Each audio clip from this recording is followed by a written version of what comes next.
Rawr! It's the Halloween special. A couple weeks ago, Valerie asked, can you do a Halloween special with maybe like a witch and a creepy cemetery and maybe some flying bats?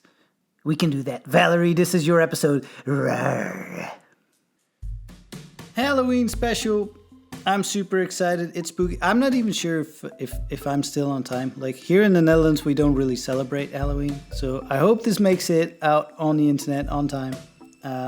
And we're starting off with some very spooky, unorthodox sky colors. I wanted this to be kind of like spooky, murky, hazy brown, dark, reddish. And I'm just using a fairly big brush right here, and I'm smudging it on, going nuts actually. Man, I am moving fast today. Jeez. And all these, I just kind of grabbed brown and then added nothing to it, smeared it on, and then went into some mixing white, and then those are those lighter streaks. And then I grabbed a little bit of blue in there to turn the color a little bit more gray, and those are those gray clouds on the right. And I'm not putting that much detail into them because I was figuring we're gonna put a huge spooky tree over on the right side. So I'm gonna cover up most of those clouds anyway. I'm not gonna waste too much time on them. Here I'm just kind of trying to figure out the lay of the land that I want for this painting. I kind of wanted to have like maybe a hill with a spooky house on top. You know, one of those creepy houses, these creepy mansions you see in like kids' spooky horror shows and stuff. So I'm kind of like thinking that mansion all the way in the back over on the left on top of a hill. And then as we come forward, maybe there's some muck and some mire and some spooky, murky stuff happening up front. Maybe that can be a cemetery like Valerie suggested. And yeah, we'll see what we can make of it. So far, it's definitely, I was thinking this to be one of the more unique ones that I've done. I've never done a Halloween themed. I've painted some spooky things like spooky forests and stuff, but I've never really done anything like this with the mansion on top. So for the mansion, I'm using one of the smallest brushes I have. We're going to get quite detailed in this painting because things are very far away, like this spooky house on top of the hill is very far away. But I still wanted to have detail so that the eye kind of notices it and that it takes up, even though it's far away, it takes up kind of like one of the main features in the painting. And for that, we're going to have to get super detailed. So I'm using the smallest brush I have, or at least one of the smallest ones that I have. And with the very chiseled edge here, making my brush very sharp, loading it up with lots of paint, and making sure that chiseled edge is completely vertical. I'm just going to put a little bit of like a fence here on the side of this house. And I'm using that same technique to kind of like, maybe there's a little bit of a staircase coming up to the house, a little patio maybe in the mansion. And then the fence can kind of continue over here on the right side, I think. I'm going to drop in a couple of more of these. I don't know, I wanted these to be kind of like worn and withered and maybe a bit crooked, you know, like all the stereotypes of something like a spooky cemetery you see like in the old Scooby-Doo cartoons and stuff. Same chiseled edge with the same brush. Just going to drop in a couple of these fence lines here. And they can be super crooked. They don't have to be straight.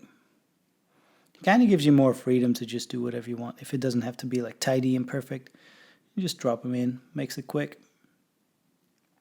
Spooky little fence. And I was thinking maybe up front there can be a couple of graves.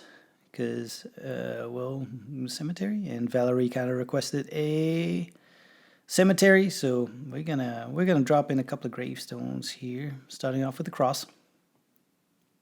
Maybe there's a bit of like mud or whatever in front of it, so that it kind of shows that it had recently had maybe a body dug up or maybe dug in. Who knows? One of those like semi-round tombstones is pretty cool too. Maybe another cross in the back. Have a little mud there too. Maybe things are on the move in the ground. Maybe things are trying to come up. Who knows? Spooky.